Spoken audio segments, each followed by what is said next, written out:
देखिए ज्यामिति से संबंधित कुछ हम लोग शॉर्ट टाइप का क्वेश्चन देख रहे हैं। तो इसमें पहला सवाल दिया है कि आपका यदि ऐसा एक्स का मान निकालने देगा, तो ऐसा जब भी देगा, ये आपका जब एक दूसरे को समांतर देगा तो इसको हम लोग थेल्स प्रमेय से बना लेंगे। तो इसमें सीधा सा बात है कि इसको लिखेंगे कि डी ए जो है वो बी सी के समांतर है। तो ऐसे जब समांतर होंगे तो इसके जो दो भाग होंगे, जैसे ए डी बटा डी बी बराबर ए बटा इसी लिखेंगे, ये लिख देंगे और इसी आधार पर इसका मान को बैठा देंगे। ए डी की जगह 2.4, डी बी की जगह एक्स लिखेंगे, ए की जगह 3.2 और इसी की जगह 4.8, और इसको हम लोग फिर क्रॉस गुना करके भागा दे करके इसका हम लोग सरल कर लेंगे। तो इसका आंसर आ जाएगा 3.6 सेंटीमीटर। यानी कि ऐसा जो भी देगा, कोई जरूरी नहीं कि यही सवाल दे, तो इसमें आपको इसे अनुपात वाला नियम लगा के इसको कर देना है। दूसरा देखिए कि त्रिभुज का युग्म जो है यदि समरूप है, कोई दो त्रिभुज है और इसका युग्म आपका समरूप लिखा हुआ है, समरूप है या नहीं है ये आपको दिखाना है।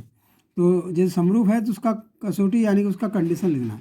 तो इसमें देखिए, इसमें भी क्या करेंगे हम लोग, इसका अनुपात वाला लेंगे। यानी कि ए बी का देखेंगे ये 2 है तो 2 का किसके साथ अनुपात हो रहा है, क्यू आर के साथ। ए बी बटा क्यू आर देखिए निकाले हैं, तो इसका जब हम लोग सरल किए 2 और 4 का तो 1:2 आया, 1/2।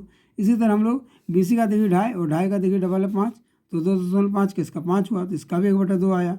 इसी तरह हम लोग ए सी बटा क्या लिखेंगे, ए सी आपका 3 है तो ए सी का पी क्यू के साथ लेंगे, तो ए सी का 3 और 6 तो 3/6 कर देंगे। इसमें आपको ध्यान रखना है कि कोई जरूरी नहीं ये 2 है तो ये 4 होगा, ये आपका जिधर है जिसके साथ वो संबंध आपको देख लेना होगा। तो इसमें देखिए तीनों का संबंध हम लोग देखो, तीनों में देखिए 1:2 का है, 1/2 का।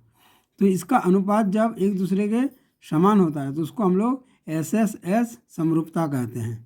ये आपका जो है अनुपातिक समान है एक दूसरे के, तो इसको हम लोग एस समरूपता से क्या हो गया, ये दोनों एक दूसरे के समरूप हो गया, यानी त्रिभुज एबीसी क्यूआरपी के समरूप हो गए। तो ऐसे देगा तो इसका कसौटी निकालने के लिए इस प्रकार से करना है। तीसरा और एक देखिए छोटा सा क्वेश्चन है कि आपका एबीसी है और दूसरा आपका बीडी है, दोनों समबाहु त्रिभुज है। तो हम लोग जानते हैं समबाहु त्रिभुज का प्रत्येक कोण 60 डिग्री होते हैं। और इसमें देखिए डी और ये जो डी आपका बिंदु दिया है, ये बीसी का जो है मध्य बिंदु है, डी भुजा लिखा है, भुजा बीसी का मध्य बिंदु है, ये डी बिंदु बीसी का मध्य बिंदु है।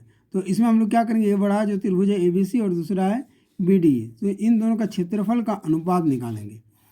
तो पहले हम लोग लिख लेंगे कि एबीसी और बीडी दो समबाहु त्रिभुज है और इसीलिए समकोणीय है। समकोणीय मतलब इनके हर एक कोण एक दूसरे के समान है, यानी कि दोनों सभी इनके 60-60 डिग्री के हैं। तो जब ये ऐसे हो जाएंगे तो हम लोग लिखेंगे ए बी सी, और इसी का अनुपात में यदि आप लिखना चाहते हैं तो आप लिखिए ई बी डी, कोई दिक्कत नहीं, आप यदि यहाँ बी डी भी लिखते हैं तो यहाँ हमने ई बी डी लिखे, इसलिए यहाँ थोड़ा करेक्शन किया है। तो ये आपका ए समरूपता है, यानी कि तीनों के कोण एक दूसरे के समरूपता हुआ। तो जब समरूपता हुआ तो ऊपर वाला में हम लोग पढ़े थे कि समरूपता में क्या होगा, एक दूसरे का अनुपातिक होता है। पर यहाँ पर आपका क्षेत्रफल का बात है, तो क्षेत्रफल का एक थ्योरम है जिसमें इसका क्षेत्रफल इसके जो है भुजा के वर्ग के अनुपात के समान होते हैं। इसीलिए इसका जो है त्रिभुज ए बी सी और बी डी ई, या तो ई बी डी कहिए, इसका ये समानुपात होगा। तो ए बी सी का हो गया बी सी, और इसी तरह हम लोग ए जो है ई बी डी लेंगे तो उसका हो जाएगा बी डी। तो बी सी का स्क्वायर बटा बी डी का स्क्वायर लिखेंगे एरिया में। एरिया में हमेशा याद रखिए कि उसका भुजा का वर्ग का अनुपात के समान होता है, ये एक थ्योरम भी है। तो अब उसको देखिए बी सी आपका क्या कहा गया कि डी जो है बी सी का मध्य बिंदु है, यानी कि ये जो यहाँ पर लिख भी दिए देखिए बी सी का मध्य बिंदु डी है, इसका मतलब ये बी सी जो है ये बी डी का क्या है 2 गुना है, इसीलिए लिखिए बी सी बराबर 2 गुना बी डी। तो बी सी की जगह पर आप बैठा दिएगा 2 गुना बी डी। अब ये 2 गुना बी डी का स्क्वायर है और नीचे तो बी डी स्क्वायर था ही, तो ये 2 गुना बी डी है तो 2 दूनी ये 4 हो गया और बी डी स्क्वायर हो गया। फिर देखिए बी डी स्क्वायर कैंसिल हो गया तो क्या हो गया 4/1, यानी कि ये 4:1 आएगा। तो ऐसा आपको ऑब्जेक्टिव में भी क्वेश्चन यदि देता है तो इसका आंसर क्या रखिएगा 4:1, और यदि छोटा में देता है तो इस तरह आपको इसको बनाना। अब इस तरह देखिए और एक ऑब्जेक्टिव में ऐसा क्वेश्चन हो सकता है, जैसे आपका भुजा है 4:9 के रूप में है, तो इसके क्षेत्रफल क्या हो। तो ऐसे जब भी देगा भुजा का अनुपात और आपको क्षेत्रफल बोल देगा तो कुछ नहीं करना है, सिर्फ इन दोनों का वर्ग कर देना है सीधा सा। ये ऑब्जेक्टिव में आपका क्वेश्चन रहता है। तो 4 का वर्ग हो गया 16 और 9 का वर्ग हो गया 81, तो ये सीधा हो गया 16:81।